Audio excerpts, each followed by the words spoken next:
नमस्कार सभी को। मेरे चैनल में आप सभी का हार्दिक स्वागत एवं अभिनंदन है। आज मैं उपस्थित हूँ कक्षा 7 की हिंदी पाठ्य पुस्तक का पाठ 11 लेकर, और जिसका नाम है कलम आज उनकी जय बोल। ये पाठ का नाम है और ये एक कविता है जिसको किसने लिखा है? रामधारी सिंह दिनकर ने। प्रस्तुत कविता में कवि ने उन असंख्य शहीदों का गुणगान किया है जिन्होंने अपने त्याग और बलिदान से देश में नई चेतना जगाई है। तो आइए पहले इसका अर्थ देखते हैं। कवि कह रहा है कि कलम आज उनकी जय बोल, यानी कवियों के लिए कह रहा है कि कलम आज उनकी जय बोल। जला अस्थियां बारी बारी, छिटकाई जिसने चिंगारी, जो चढ़ गए पूर्ण बेदी पर, लिए बिना गर्दन का मोल, कलम आज उनकी जय बोल। अब इसमें कवि क्या कहता है? अपनी कलम से कहता है कि कलम उन वीरों की जय बोलो जो अस्थियां कहते हैं हड्डियों को, जला अस्थियां बारी बारी, यानी जो अपनी हड्डियों को जलाकर अर्थात स्वयं को बलिदान करके, छिटकाई जिसने चिंगारी, अर्थात अपनी हड्डियों को जलाकर अर्थात अपने को बलिदान करके जिसने देश में राष्ट्रीय चेतना की चिंगारी जलाई है, यानी नई चेतना जिसने फैलाई है। ये उस समय की है जब अंग्रेजी शासन था भारतवर्ष में। तो उस समय जो ये क्रांतिकारी अपना काम कर रहे थे उसी को लेकर ये सब दिया गया है। नमस्कार सभी को। मेरे चैनल में आप सभी का हार्दिक स्वागत एवं अभिनंदन है। आज मैं उपस्थित हूँ हिंदी पाठ्य पुस्तक कक्षा 7 का पाठ 11, जिसका शीर्षक है कलम आज उनकी जय बोल। यह एक कविता है जो कि रामधारी सिंह दिनकर द्वारा लिखी गई है और इसमें वीरों के बलिदान से जो देश में नई चेतना आई थी उसके बारे में वर्णन है। तो पहला है कि कलम आज उनकी जय बोल, जला अस्थियां बारी बारी, छिटकाई जिसने चिंगारी, जो चढ़ गए पूर्ण वेदी पर, लिए बिना गर्दन का मोल, कलम आज उनकी जय बोल। कवि कहता है कि कलम अपनी लेखनी से कहता है कि तुम उनकी जय बोलो। किसकी जय बोलो? जला अस्थियां बारी बारी। अस्थियां होती हैं हड्डियों को अस्थियां। अब यहाँ पर अस्थियां तो ये शाब्दिक अर्थ है, लेकिन इसका भाव ये है कि जो अपने को बलिदान कर गए। छिटकाई जिसने चिंगारी, तो अपने को बलिदान करके जिसने पूरे देश में नई चेतना की चिंगारी जगाई, कलम आज उनकी जय बोल। जो चढ़ गए पूर्ण बेदी पर, लिए बिना गर्दन का मोल। और जो पूर्ण बेदी पर अर्थात अपने कर्तव्य की बेदी पर अपने को जिन्होंने न्यौछावर कर दिया। तो किसी भी नागरिक का क्या कर्तव्य होता है? अपने देश की रक्षा करना। तो यही वो अपना पूर्ण कर्म जो है चढ़ गए पूर्ण बेदी पर, यानी अपने कर्म की बेदी पर लिए बिना गर्दन का मोल। अब यहाँ गर्दन के मोल से तात्पर्य है फांसी। तो जैसे जो शहीदों को फांसी हुई थी उसी के बारे में कवि इंगित करता है कि लिए बिना गर्दन का मोल। उन्होंने उनमें उनका कोई भी स्वार्थ निहित नहीं था, उन्होंने केवल अपने कर्तव्य का पालन किया। कलम आज उनकी जय बोल। जो अगणित लघुदीप हमारे, तूफानों में एक किनारे, जल जल कर बुझ गए किसी दिन, मांगा नहीं ने स्नेह मुँह खोल, कलम आज उनकी जय बोल। और किनकी जय बोलो? जो अगणित अर्थात जिनकी गणना न की जा सके। आकार अर्थ होता है नहीं, गणित माने गणना। जो अगणित यानी जिनकी गणना नहीं की जा सकी। लघुदीप हमारे, तूफानों में एक किनारे, यानी तूफानों में एक किनारे, जिनकी गणना नहीं की जा सकती है।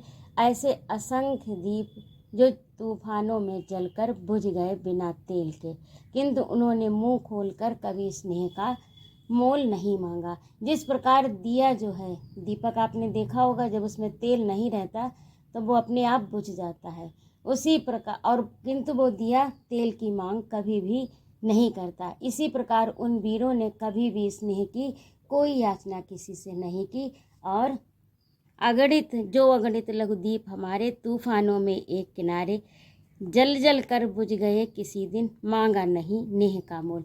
यानी कि अपनी मातृभूमि पर बलिदान हो गए। यहाँ पर जल जल कर बुझ गए से अर्थ यही है कि जब तक जीवित रहे तब तक अपने मातृभूमि की सेवा में लगे रहे, और और पहले तो सेवा में लगे रहे, जल जल कर बुझ गए किसी दिन, तो जब तक जीवित रहे तब तक तो मातृभूमि की सेवा में लगे रहे, और अंत समय में उन्होंने अपने को मातृभूमि पर निछावर कर दिया, किंतु स्नेह का मुंह खोलकर स्नेह नहीं मांगा। जिस प्रकार दिया तेल नहीं मांगता है, उसी प्रकार उन वीर पुरुषों ने किसी से कोई भी किसी प्रकार की याचना नहीं की। कलम आज उनकी जय बोल। अब अगला देखिए। पीकर जिनकी लाल शिखाएं उगल रही लू लपट दिशाएं, जिनके सिंहनाद से सहमी धरती रही अभी तक डोल, कलम आज उनकी जय। पीकर जिनकी लाल शिखाएं, लाल शिखाएं से यहाँ पर क्या तात्पर्य है? अमर शहीदों के दीप की भांति जलने से जो लाल शिखाएं उत्पन्न हुई, कभी कल्पना कर रहा है कि वे ये जो लाल दिशाएं उत्पन्न हुई थी उनको दिशाएं पी गईं, और ये लू लपट अर्थात जो गर्म हवाएं हैं, ये वही लाल शिखाएं हैं गर्म, जो कि आज ये दिशाएं उगल रही हैं। अर्थात गर्म हवाएं चारों ओर फैली हैं, ये गर्मी के कारण गर्म है, और जिनके सिंह उसी गर्मी के, उसी जो अमर दीपों की ज्वाला थी, उसी ज्वाला से उत्पन्न गर्मी के कारण ये हवाएं गर्म हैं। अब यहाँ पर एक इसका भावार्थ ये भी है कि उस समय क्रांति चारों ओर छिड़ी थी, तो जो शहीद हो गए थे उन्हीं से प्रेरणा लेकर और भी भारतवर्ष में पूरे चारों तरफ, भारत की चारों दिशाओं में ये क्रांति की ज्वाला एकदम अचानक धधक उठी थी, और चारों तरफ से अंग्रेजों के विरुद्ध पूरा भारत एक हो गया था। तो यही इसका अर्थ है कि उन शहीदों के दीप की भांति जलने से लाल शिखाएं उत्पन्न हुई और उन्हें ये दिशाएं पी गईं। ये लू लपट गर्म हवाएं जो हैं उगल रही, अर्थात गर्म हवाएं चारों ओर जो फैली हैं, ये उन्हीं अमर दीपों की ज्वाला से उत्पन्न गर्मी के कारण गर्म हैं, और उनकी सिंहनाद गर्जना से ये पृथ्वी सहम गई अर्थात डर गई, और पृथ्वी आज तक कांपती है अर्थात डोलती है। तो ये कवि की कल्पना है वीर पुरुषों के द्वारा प्राकृतिक दृश्य। तो ये था इसका अर्थ। संभवतः आप लोगों को समझ में आ गया होगा। यदि ना आया हो तो मैं आगे इसका पूरा सारांश दे रही हूँ। ये इसमें 3 बंद हैं, 1 2 3, तो तीनों के मैंने अर्थ लिख दिए हैं, जिन्हें आप पढ़ेंगे तो आपको आसानी से समझ में आएगा। देखिए आगे, ये रहा आपका कलम आज उनकी जय बोल।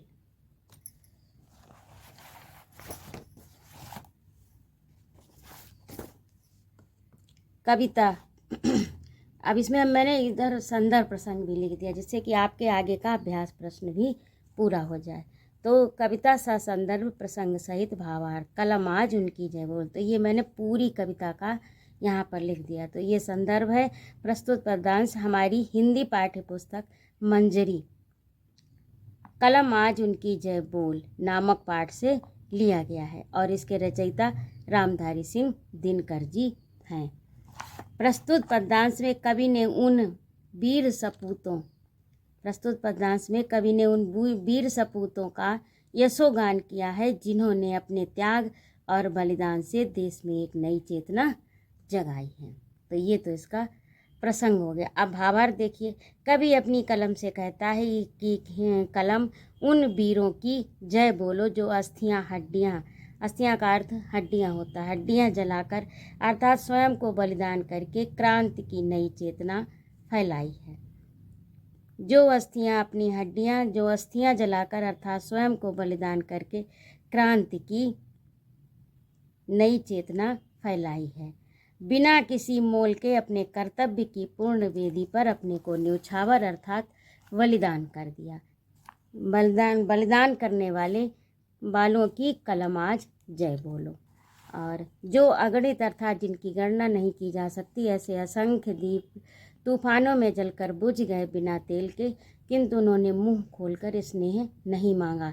जिस प्रकार दीप बिना तेल के जलकर बुझ जाता है पर वह तेल की मांग नहीं करता, उसी प्रकार उन वीरों ने भी कभी भी स्नेह की याचना नहीं की। कलम आज उनकी जय बोलो। उन अमर शहीदों के दीप की भांति जलने से लाल शिखाएं उत्पन्न हुई थीं, जिन्हें ये दिशाएं पी गईं और ये लू लपट गर्म हवाएं उगल रहीं, अर्थात गर्म हवाएं चारों ओर जो फैली हैं, ये उन्हीं अमर दीपों की ज्वाला से उत्पन्न गर्मी के कारण गर्म हैं, और जिनके सिंहनाद गर्जना से ये पृथ्वी सहम गई और भूकंप के झटके उसी के कारण, अर्थात पृथ्वी आज तक कांपती है, डोलती है। कलम आज उनकी जय बोलो। तो ये आपका पाठ का सारांश भी हो गया और आपकी पूरी कविता का अर्थ भी। अब इसे आप अपनी सुविधा अनुसार जहाँ चाहें वहाँ लिख सकते हैं। जब प्रश्न जैसा आपके प्रश्नोत्तर में आए, जब इसे आप पढ़ लेंगे तो आप जो भी पदांश दिया जाएगा उसका अर्थ आसानी से लिख लेंगे। अब आइए अभ्यास कार्य पर। अब इसमें पहला है कुछ करने को। तो सुभाष चंद्र बोस का उपनाम नेताजी है। नीचे कुछ महापुरुषों के उपनाम दिए जा रहे हैं, उनका पूरा नाम लिखिए। तो पहला है बापू। बापू का क्या नाम था?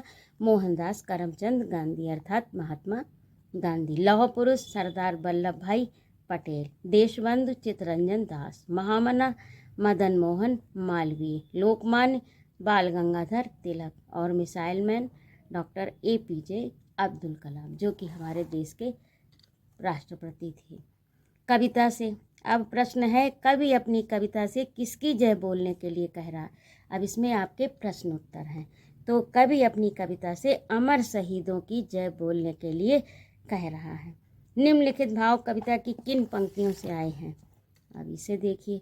जो बिना किसी प्रतिफल के कर्तव्य की पूर्ण वेदी पर न्यौछावर हो गए, तो जो चढ़ गए पूर्ण वेदी पर लिए बिना गर्दन का मोल। तो ये आपका इसका हो गया। और अगला है, देश की आन पर मिटे पर उन लोगों ने किसी से स्नेह की याचना नहीं की। तो ये जो है इसका क्या होगा कि जल जल कर बुझ गए किसी दिन किसी। और अब अगला देखिए प्रश्न 3, निम्नलिखित पंक्तियों का भाव स्पष्ट कीजिए। तो पीकर से लेकर दिशाएं तक। तो भावार्थ इसका है, अमर शहीदों ने दीपक की भांति जलकर जो लाल अग्नि ज्वाला उत्पन्न की, उसी अग्नि ज्वाला से ये सभी दिशाएं जल रही हैं, अर्थात क्रांति की ज्वाला चारों दिशाओं में फैल रही है। यहाँ पर फैल रही होना चाहिए, फैल रही है, जल रही है, फैल रही है।